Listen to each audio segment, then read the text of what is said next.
Right, you bunch of gits, welcome back to Warboss Curb Stompers YouTube channel, the home of all things Orky on YouTube.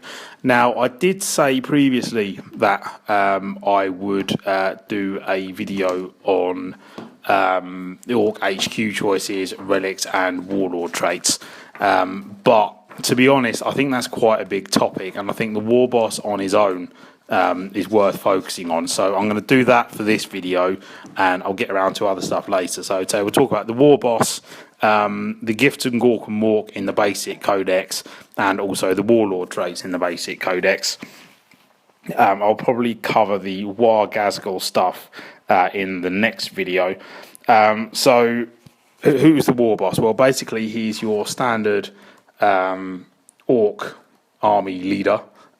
Captain type character, sort of equivalent that you'd have with the Space Marines. The idea is that orcs follow the leader who is the biggest and the strongest and can literally just push them around. So what are his stats? Well, he's weapon skill 5, ballistic skill 2, whatever. Strength 5, toughness 5, pretty beefy.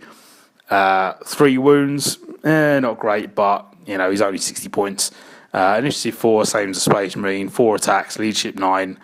And comes with a 6+ T-shirt save as standard. He has a rule called War, which enables him to call a War at the beginning of the turn, any turn after the first, and this, well, you can only do it once per game, and this enables him to run and, anyone in the army to run and charge in the same turn, as long as they're allowed to run to begin with, obviously. So that's a really useful power that means your boys are a lot more likely to make it into combat because you're running d6 inches and you're charging another 2d6, one of which you can re-roll. So that's really good. So how do you equip him? To my mind, there's only one way that you should ever equip your Warboss. Give him Mega Armor and the Lucky Stick. And that takes him up to 125 points. So Mega Armor, you get your 2+ armor save, and you can re-roll. Well, the Lucky Stick lets you re-roll. The Warboss, the Mega Armor alone gives you the 2+ armor save and a built-in Power Claw. So that means you're hitting at Strength 10 AP 2 with 5 attacks on the charge. Oof, you're going to kill stuff.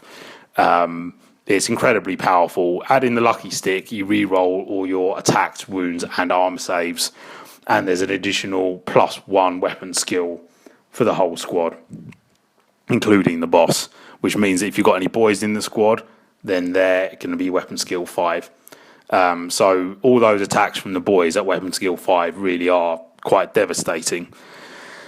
So yeah, I mean the Warboss with the Lucky Stick is probably the only slightly cheesy combination that you get with orcs, and I'm talking Baby Bell compared to the Parmesan that some other armies have, but it is a very powerful combination for the points. It not only makes the Warboss and his squad very powerful in melee, but it also gives them a lot of protection against shooting, because according to the shooting rules, when you fire at a squad, it's the nearest model that takes the hits first, unless it's a barrage weapon. So what you do is you stick the Warboss at the front of the squad, point it at the enemy you want to charge, make them fire at the squad, waste all their shooting on the Warboss. This is particularly good if you're trying to soak up Tower Overwatch from multiple units. Laugh as the shots rebound off of his re-rollable 2+ armor save. Obviously look out sirring any AP2 shots that are fired, and then just get into combat and kill stuff. It really, really does increase the survivability of your boys, and helps them get into combat, and it's a really, really fantastic combination. So, yeah, 125 points, that's brilliant. Other upgrades you might want to consider, if you've got 10 points left over, maybe give him a Combi Scorcher, which is basically a one-use only heavy flamer. But other than that, it's really not worth giving him anything, because his ballistic skill is so terrible, it's not worth it. Just keep him as a close combat monster. Unfortunately, there's no decent invulnerable save you can give him in close combat, so you want to keep him away from enemy characters that have AP2 weapons, particularly AP2 weapons of striker initiative, which some of them have, because you really don't have much protection against them. Cyborg Body is a good upgrade for 5 points because that gives him 6+ Feel No Pain. I normally stick a Pain Boy in the squad for 50 points, which gives 5+ Feel No Pain to the whole squad, and then maybe an extra Grot Orderly for 5 points to re-roll that Feel No Pain. But sometimes the Pain Boy gets taken out and it's only 5 points for a Cyborg Body. If the Pain Boy gets taken out and that 6 is what you roll, a 6 that keeps the Warboss alive, it will be the best 5 points you've spent. So it's not an auto include, but it's worth it if you've got 5 points left over. If you don't want to take him in Mega Armor, and I do recommend that you do, putting him on a war bike is the next best alternative because he gets a 4+ armor save by default that way. Obviously, the extra mobility that comes with being on a bike. He gets to add +1 to his Jink save if he zoomed in the previous turn. So a 3+ Jink, which if you combine with the Lucky Stick makes it a 3+ rerollable Jink. He can then just sort of zoom around with his bikes, just chopping stuff up. He'll be toughness 6, so incredibly hard to wound. Yeah, that's not a bad one. I mean, I still prefer the Mega Armor combination, really. But yeah. So that's the Warboss, and I think with one exception, which I'll go over when I get to him. He should be in your army. He should be leading your army, and nothing else really compares to him for the leadership and combat role. So the Gifts of Gork and Mork, these are the relics that you can take for your orcs. You've got a list of 6, and you can only take 1 of each. And not only can you only take 1 of each, but each character can only take 1 relic. So we've already been over the Lucky Stick. The Lucky Stick is the relic which is by far the best. And I really don't think there's a lot of point taking any of the other relics instead. I'll go over them anyway so you know about them, but I think some of them are quite decent for big mechs, but not for the Warboss. So basically, to save time, Dead Shiny Shooter, not worth it, but worth it for the big mech, and I'll talk about it when I talk about the big mech. Fixer-uppers, only the big mech can take it. Again, I'll talk about it and go for the big mech. Warboss, Gazbag, Blitzer Bike, I think really worth it for the big mech. Headwhoppers, Kill Chopper, absolutely terrible.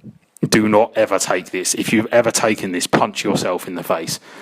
What it is it's a chopper, well, a standard big chopper, so +2 strength, AP5, but it also has rending. And not only does it have rending, but if you roll a 6 to wound, which is your normal rending thing, you also get instant death on the enemy model. And you're obviously striking at initiative. That's really not as good as it sounds because a Warboss with a Power Claw, particularly if you've got the Lucky Stick, is going to utterly decimate anything anyway. I think the only thing that would be left alive after an onslaught from the Warboss with a Power Claw and the Lucky Stick is something that would be immune to instant death anyway, like a gargantuan creature. I took this once before instead of the Power Claw, and I really regret it. Just take a claw. Your Warboss's initiative isn't that good anyway. He's striking simultaneously with Space Marines. It's really not worth the trade-off for the sheer power that you get with a claw and the Lucky Stick. So yeah, really wouldn't bother.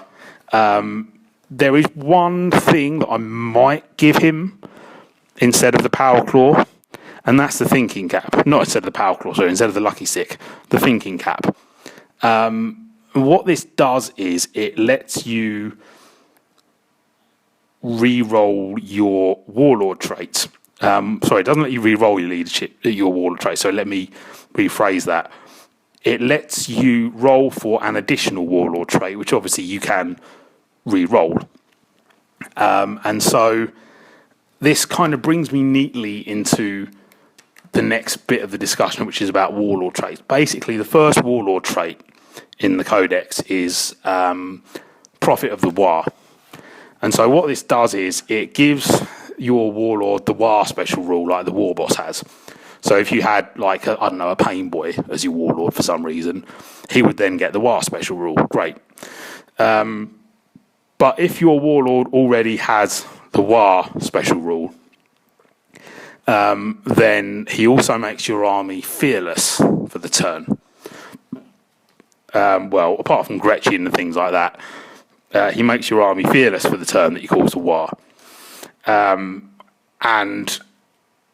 that's a pretty awesome warlord trait to get, and I think if I got that, I'd be happy with it. But there are also some orc sort of special detachments and formations that enable you to call a war every turn, not just one turn.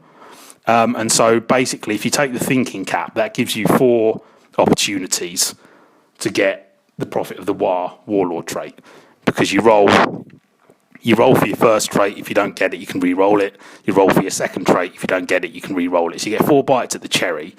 It increases your chances dramatically of getting the Prophet of the War warlord trait. And if you get it, then your army is basically fearless for the whole game. So in that situation, yeah, I can kind of see the merit of taking the thinking cap instead of the lucky stick. But in all other situations, I'd say, yeah, take the lucky stick. So the warlord traits, we've already gone over Prophet of the War. That's a really good one. Number 2 is Bellowing Tyrant. That means that the warlord and all friendly units within 12 inches reroll failed morale and pinning checks. That's good, but bear in mind that doesn't cover fear tests. I think I might owe a couple of people some pints for thinking that it did. But yeah, it helps him reroll failed morale and pinning tests and all the units around him. And orc leadership's very low, so that can help you pass the test, and also saves your boys from mob rule checks that cause more damage. Number 3 is Like a Thunderbolt. That's where your warlord and all friendly units with the Orcs faction within 12 inches of him can re-roll all the dice when determining run moves or charge range. This is a fantastic warlord trait, because what it means is you become very hard to stop from getting into combat. Because if you think about it, say you're in a vehicle, you move 6 inches, you disembark 6 inches, you run another d6 re-rolling, you charge another 2d6 re-rolling. It's going to be incredibly hard for anyone to stop you getting into combat that way. And you really need to be in combat. So yeah, I'm a big fan of that warlord trait. The next 3 rather, are kind of redundant really if you've equipped the Warboss the way I recommend, and the way that most orc players would recommend. You've got Brutal but Cunning, which lets you reroll 1 fail to hit or to wound roll, which is number 4. And then number 5 is Cunning but Brutal, which is where you can reroll 1 failed armor or invulnerable save every turn. Both of these traits are rendered redundant by the lucky stick. Although I suppose if you haven't taken the lucky stick, and you've gone with the thinking cap in that rare situation, then yeah, all right, maybe. Number 6 is Might is Right, which is where you have +1 strength. Really redundant if you've taken a Power Claw, and as I say, there's no other weapon that's worth taking for the Warboss. So, basically, I think if you get 1 to 3 on the Warlord trait chart, I'd take it. Don't risk re-rolling, because 4 to 6 are quite rubbish, whereas 1 to 3 really can help you.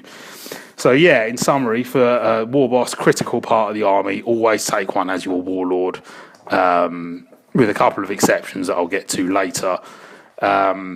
Equip him with Mega Armor, the Lucky Stick, and you're laughing.